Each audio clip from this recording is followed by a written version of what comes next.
Κλέβει με άνεση την μπάλα από τα πόδια του αντιπάλου. Κινείται στο γήπεδο με μεγάλη ταχύτητα, ενώ προσποιείται με τρόπο ιδιαίτερο. Ο Προκόπης είναι το νέο ταλέντο στο χώρο του ποδοσφαίρου, αρκεί να καταλάβει ότι πρέπει να κατευθύνει την μπάλα στην εστία των αντιπάλων. Όλα αυτά χωρίς εκπαίδευση, αφού ο Προκόπης φαίνεται πως είναι γεννημένος ποδοσφαιριστής. Ο Προκόπης τρελαίνεται για παιχνίδι χωρίς εκπαίδευση, μόνος του. Από το πρωί που θα ξυπνήσει μέχρι και το βράδυ θέλει μια μπάλα. Με κυνηγάει όπου είμαι για να παίξουμε μπάλα. Εγώ δεν τον αφήνω, γιατί έχω και δουλειές. Και μόλις βρει ευκαιρία, όπως εδώ πέρα τώρα που βρήκε τα παιδιά και τα γκαζόν και δει. Το συναντήσαμε στις εγκαταστάσεις της Ολυμπιάδας στην Κομοτηνή να προπονείται παρέα με τους αθλητές της ομάδας. Ο Προκόπης δεν ασχολείται τυχαία με την μπάλα, αφού μπάλες και μπαλάκια υπήρχαν στο σπίτι του ιδιοκτήτη του. Έτσι, όταν ήρθε η ώρα να ασχοληθεί με κάποιο άθλημα, επέλεξε το ποδόσφαιρο.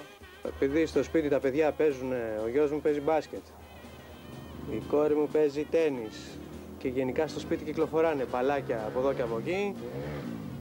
Έχει μάθει και αυτός. Όπου δει μπάλα, επειδή θέλει να είναι και με τα παιδιά μαζί, τους κυνηγάει. Βέβαια έχει φάει κανένα 2 φορές την μπάλα του μπάσκετ στο κεφάλι και είχε κακοφανεί λίγο, αλλά με αυτές εδώ πέρα τις ελαφριύτερες. Και για όσους ενδιαφέρονται για το βιογραφικό του, να πούμε ότι κατάγεται από το Παρίσι και ζει στην Αθήνα.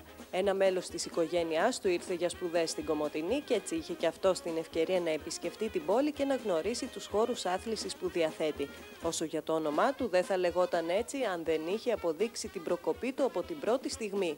Μας το χάρισε μια Γαλλίδα, η οποία ήθελε να τον φωνάζουμε Γκάτσμπι, αλλά δεν μας άρεσε εμάς τόσα ωραία ονόματα που έχουμε, και με το που τον πήραμε στο σπίτι, με το που μπήκε μέσα στο σπίτι έκανε ζημιά. Καταλαβαίνετε, ζημιά έκανε, τον έβγαλε η κόρη μου Προκόπη. Πολύ προκομμένος ο σκύλος.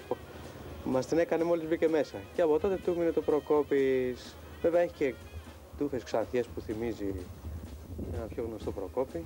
Το ξεχωριστό ταλέντο του Προκόπη δεν θα μπορούσε να περάσει απαρατήρητο από τον πρόεδρο της Ολυμπιάδας. Προσπαθούμε να έρθουμε στη συνεννόηση με το αφεντικό του και στις μεταγραφές του Οκτωβρίου πιστεύω ότι θα το διεκδικήσουμε.